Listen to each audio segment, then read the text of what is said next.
everybody, welcome back. It's the misadventures of J&J. That's Jay. Today we are in San Marcos and we are at Middelton Brewery. We're going to check it out, see what it is, and we'll let you know. Brutal and honest reviews, here they come.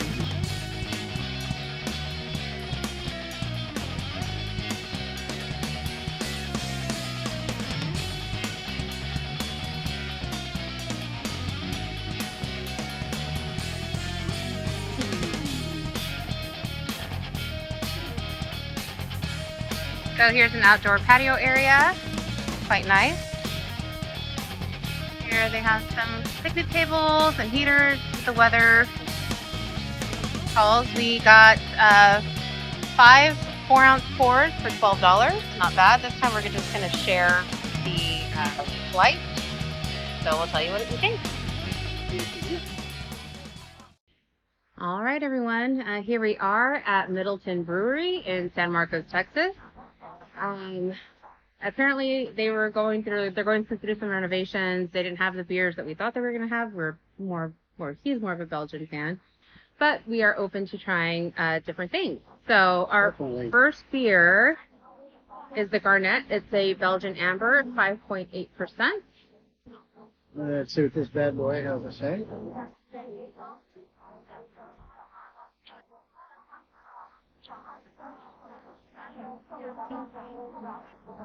Okay. Yeah, it's kind of watered down a little bit. I mean, I don't mind it. It seems like it's a very clean beer. It's very clean. Mm-hmm. Maybe a little too clean. Like it feels like it is, like I said, watered down. It's sits at a 5.8% ABV. To me, that it just tastes watery. No other way to put it. All right. So the next one we got is number 2, which is the Black Lab. It's their porter. It sits at a 6.5 ABV.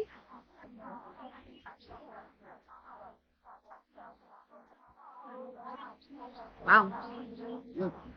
Yeah. Okay. You can taste the coffee. It's very smooth.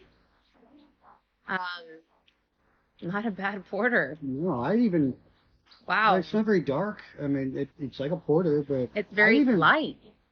I would even put this in a black lager. Yeah, it's really good. I mean, it is 6.5, so I feel like it's a little bit higher on ABV to be a lager. But wow, that's quite delicious. I really do enjoy that. Yeah, and it does have a nice taste on it. Mm-hmm. Yeah. Okay. All right. Yeah. What do we have? Number 4, which is the Easy Rider. It's an American Blonde, which I wanted to try because I like the lighter, fresher beers.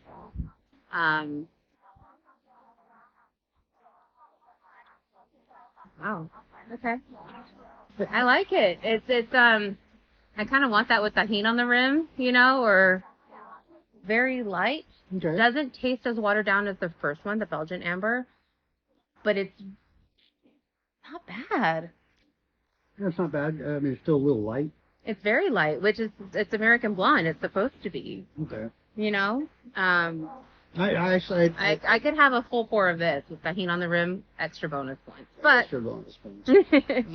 I don't know. I mean, to me, it's a little too watery. There's not enough body on it. And usually, when I drink a blonde, I want body. There's some body to it. A little bit. I definitely get that. Our taste in beers are very different. I could drink that. Yeah. Yeah. Well, okay.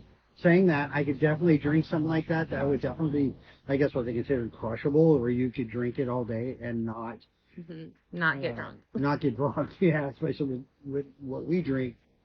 Definitely. Yeah. And that's okay. Okay, next one. It's the Kuba's Kolsch. It's a German style ale. Sorry, 4.8. You just try that one first. Okay. Yeah, sure, that's fine. Yeah, thank you.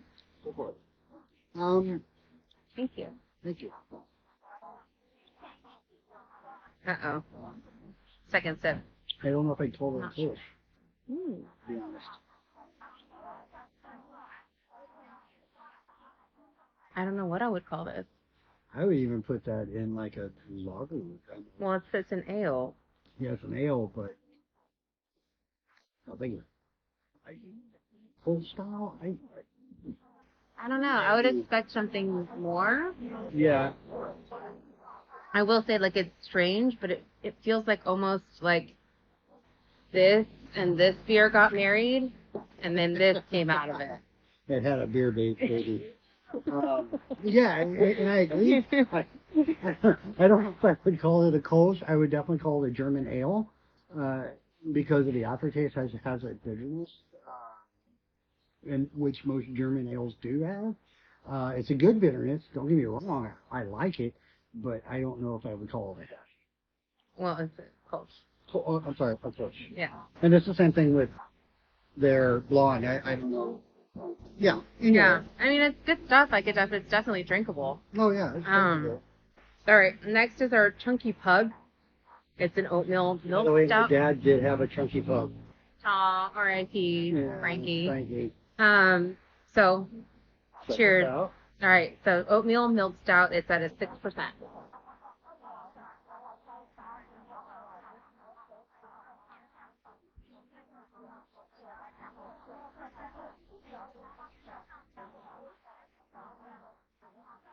See what he says. I put that in the porter range. I would not put that in a stout range.